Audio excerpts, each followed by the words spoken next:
আমরা এই জগতে পরিত্রাণের জন্য পরবর্তী জীবনের যে সুন্দর গতি পাবো সেই জন্য আমরা হরিনাম করব, তাই না? তাহলে কি হলো, তাহলে কোনোদিন কাউকে আমরা বাঁশও দিই তাহলে হরিনাম তো দরকার। কেন মানুষ না হলে বাঁশ দিতে পারবেন, তাই না? কুকুর বিড়াল হলে বাঁশ দিতে পারবেন না, তাহলে মানুষও পরবর্তী জীবনে মানুষ হবেন, তার জন্য কি করতে হবে?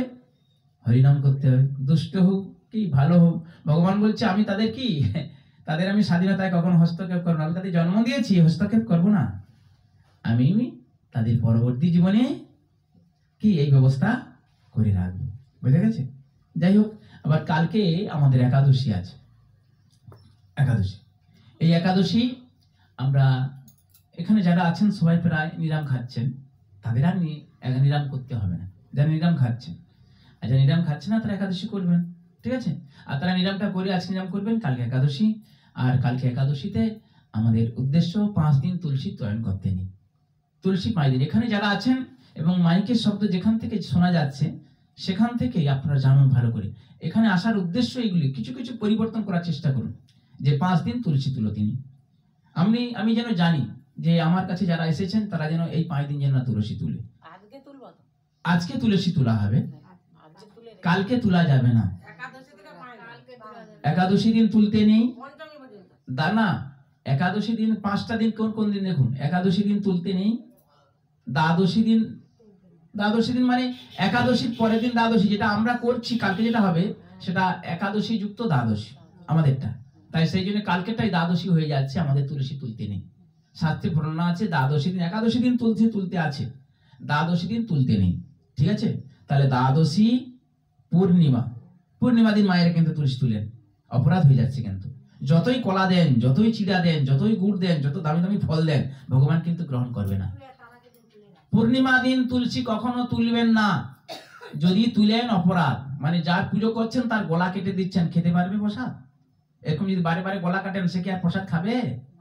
তাই সেই জন্য একাদশী দিনের পদে পূর্ণিমা দিন তুলসী তুলতে নেই। তুলসী আগের দিন তুলে নেন, নাহলে পরের দিন তুলে, আগের দিন তুলে রাখুন, কোনো অসুবিধা নেই, তুলসী বাসি নেই, তাই না? আমি এটা সবচেয়ে বিশেষ করে ব্রাহ্মণ সমাজকে বলতে চাই, ব্রাহ্মণরা যদি বলে দেয় যে পূর্ণিমা দিন তুলসী তুলবে না, তাই না, এটা কখনো প্রতিবাদ করে না। জানি না অনেক ব্রাহ্মণ আছে বলে, কিন্তু অনেকে আছে কি বলে না।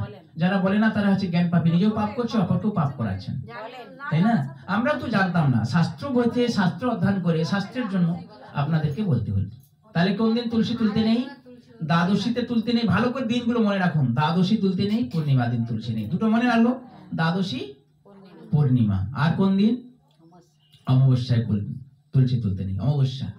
আর কোন দিন? রবিবার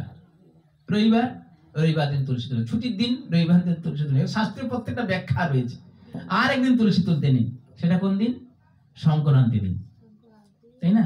সেদিন তুলসী চয়ন করতে নেই। এই 5 দিন তুলসী চয়ন করবেন। রবিবার আর দ্বাদশী দিন, দ্বাদশী।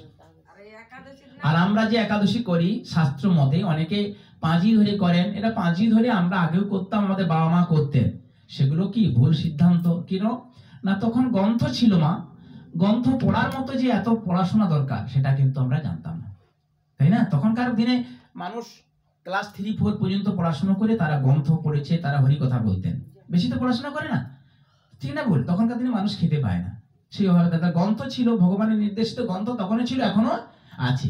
পরবর্তী সময় শিক্ষিত ছেলেরা যখন এলো তখন এই কি ভগবানের শাস্ত্রীয় গ্রন্থ পদ্মপুরাণ খুলে দেখলেন, পদ্মপুরাণের কি আশা করি সপ্তদশ অধ্যায়ে, যেমন একাদশী, কয়টা একাদশী বছরে? কত? 26টা। প্রত্যেক মাসে 2টা একাদশী, 24টা, আর 2টা এক্সট্রা থাকে, এই জন্য 26টা একাদশী।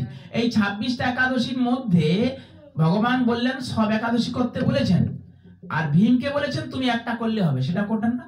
না, পাণ্ডবা নির্জলা একাদশী, জ্যৈষ্ঠ মাসে খুব রৌদ্র প্রখর, সকাল জাত একাদশী তৈরি হবে, একদিন সারাদিন একটু ঘোটো মারা হবে, কালীর বাদ যেমন করেন সেইভাবে উপোস থাকতে হবে, পরের দিন আর ভোরবেলা আপনারা খাবেন, এরকম নিয়ম ছিল।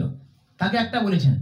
এখন খনা, আমাদের দেশে খনা আছে না, খনা, ত্রিকালদর্শী খনা, আম ডাকে বান, এরকম বলে না, সে হচ্ছে খনার বচন। সেই খনা তখন বললেন যে ভগবান ভীমকে যদি একটা একাদশী করে তার পূর্ণ হয়ে যায়, তাহলে জগতে আমি যদি খতামদা করে 4টা করাতে পারি, সেই জন্য তিনি বললেন উঠা পড়া পাশ মুড়া বুড়ার আর বুড়ির 14।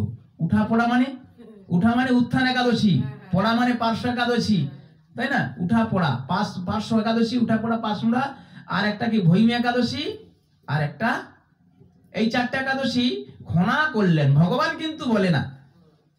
ভগবান ভীমকে একটা বলেছেন, সেটা খুব নিষ্ঠাকারী। আর সেটা আমাদের দেশে, সেটা জগতের মানুষ করে আমি 4টা করি। 4টা কে করলো? ভগবান করছে না খনা করছে?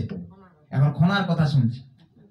তখন বলছে একাদশী নাই যদি করে মরু, তাহলে বুড়া রাত, তাই না? বুড়া রাত মানে কি? বুড়া না, বুড়ি রাত। বুড়ার 14, বুড়ার 14 মানে বুড়াকে পরম বৈষ্ণব শিব প্রভু, মানে শিব চতুর্দশী, এই জন্য বুড়ার 14। আর বুড়ি রাত, এই যে দুর্গাষ্টমী যাকে বলে, বুড়ার ঘরে বুড়িকে দুর্গা দেবী বলে, যদি না একাদশী করে মরু তাহলে বুড়ার 14 বুড়ি রাত। আর যদিও নাই করে মরু এগুলা, তাহলে ভোগার খালে ডুবি আমর। ভোগা মানে কি? ভগীরথ যে গঙ্গা আনছে, সেই গঙ্গায় ডুবি আমর, পাপ ক্ষয় করি মর। তাও তো হয়নি, জান। আবার গঙ্গায় যদিও যান, স্নান করলে বলে লবণাক্ত জল স্নান করবেন, ঘরে দেখি গায়ে এত টাকা দিয়ে মলম মাখি, কত সুন্দর সুন্দর গায়ে হোড পড়িয়াবে, তাই না? নুন জল, গঙ্গাকে স্নান করলো না। আবার যদিও করলো কারা চাপে পড়িয়া, সে কি অমনি ছায়াটা পুরিয়া ভট করে ভয়ে বসে, গঙ্গা দেবীকে অপমান করে ফেলবে, তাই না? গঙ্গাতে স্নান করলে, আমি এটাই বলে দেই, বলে বন্ধ করে দেবো। গঙ্গাতে স্নান করলে মা, প্রথমে ভালো করে জেনে নেন, গঙ্গাতে পাক পৌড়ি যারা গঙ্গার ধারে বাস করছে, প্রত্যেকদিন স্নান করছে, তারা ফুকরির মতো ব্যবহার করছে, এই জন্য গঙ্গার ফল পায় না। গঙ্গাতে কিভাবে স্নান করতে হবে না, গঙ্গাতে প্রথমে গঙ্গাকে গিয়ে দর্শন করতে হয়। গঙ্গা ধারে গিয়ে প্রথমে গঙ্গাকে দর্শন করতে হয়, তারপরে গঙ্গার শব্দ শুনতে হয়। গঙ্গার শব্দ কুলকুল কুলকুল কুলকুল শব্দ হয়, ভালো করে মন দিয়ে শুনবেন গঙ্গার শব্দ। তারপর গঙ্গা মাকে প্রণাম করতে হয়, তারপরে গঙ্গার কাছে গিয়ে গঙ্গাকে স্পর্শ করতে হয়। ওম নমো গঙ্গে যৌরেশ্বৈবে গোদাবরী সরস্বতী নর্মদা সিন্ধু কাবেরী জলস্মিদং সন্নিধং কুরু কুরুক্ষেত্র গয়া গঙ্গা পুষ্কর প্রভাস তীর্থানি অশ্বিনকালে জল মন্ত্র সব বললে সমস্ত তীর্থ এসে গেল। এইবার গঙ্গাকে আলিঙ্গন করতে হবে, তারপরে গঙ্গায় ডুব দিতে হবে। 1 ডুবে সূচি, 2 ডুবে মুসলমান, কি 1 ডুবে সূচি, 2 ডুবে মুচি, 3 ডুবে মুসলমান, 4 ডুবে গঙ্গা স্নান। কয় ডুবে গঙ্গা স্নান? কটা করে ডুবি আমরা? 3টা। তাহলে মুসলমান লোক। তাহলে শাস্ত্রে কেন গ্রন্থ, কেন এই জন্য হরি কোথায় ভাগবত আসরে কেন যেতে হয়? আমরা শিখতে হয়, শিখার জন্য, তাই না? তাই যাই হোক, এইভাবে গঙ্গাতে স্নান করতে হবে। কালকে স্নান করবেন পুকুরে সবাই, ঠিক আছে? স্নান করলে ভালো, যেহেতু একাদশী আছে না। আর এই যে সূর্য ওঠার আগে আপনার ব্রহ্ম মুহূর্তে স্নান করেন, এই স্নানটা যেন তোমাদের অভ্যাস হয়ে যায় সবার। কেননা আমি বন্ধ করে দিলে 1 মাস পরে, কেন প্রতিবাদ আছে, বন্ধ করে দেবো হয়তো। তো সেই জন্য আপনারা কিন্তু স্নান করে দেখবো, আর কিছু হবে না, অভ্যাস হয়ে গেলে কিছু হবে না। আচ্ছা বলতো, যে বাচ্চাটা এইটা ভালো করে মায়েরা অনুমান করুন, যে বাচ্চার মাতৃগর্ভে 9 মাস 10 দিন ছিল, সে তো স্নান করেনি কোনোদিন মায়ের গর্ভে, মানে 1 বছর সে স্নান করেনি। সেই বাচ্চাটা মাতৃগর্ভ থেকে বেরিয়ে আসার পর সে স্নান করে, জ্বালাই করে, তাই না? তিউল্য ফেলে, তাই না? তাই না? পাঁকের গেঁট তুলে দেয়, তাই না? আবার ঝিলে যা মাছ ধরে, তার তো সন্ধি কি সে অভ্যাস করে নেয়। ফলে সে যেটাকে অভ্যাস করলে সেটাই তার অভ্যাস হয়ে যায়। ফলে তার সর্দি ঠান্ডা তো লাগে। ভক্তরা দিনের পর দিন স্নান করছে, লাগে না তো? সেরকম অভ্যাস করে নেবেন। এই যে 1 মাস হয়ে যাচ্ছে না, এটা কন্টিনিউ করবেন, দেখবেন আর হবে না, অসুবিধা হবে না। যেন স্নান নাই করলে কিছু একটা কোনো চাপ, ভারী কাজ রয়ে গেছে, তাই না? হরে কৃষ্ণ কৃষ্ণ কৃষ্ণ হরে হরে, হরে রাম রাম রাম হরে হরে। যাই হোক, এখানে আমি গ্রন্থ বিশ্রাম রাখছি। তো আপনারা ভুল ত্রুটি অপরাধ হলে মার্জনা করে দিবেন। তাই সবাই প্রসাদ নিয়ে বাড়ি যাবেন। হরে কৃষ্ণ।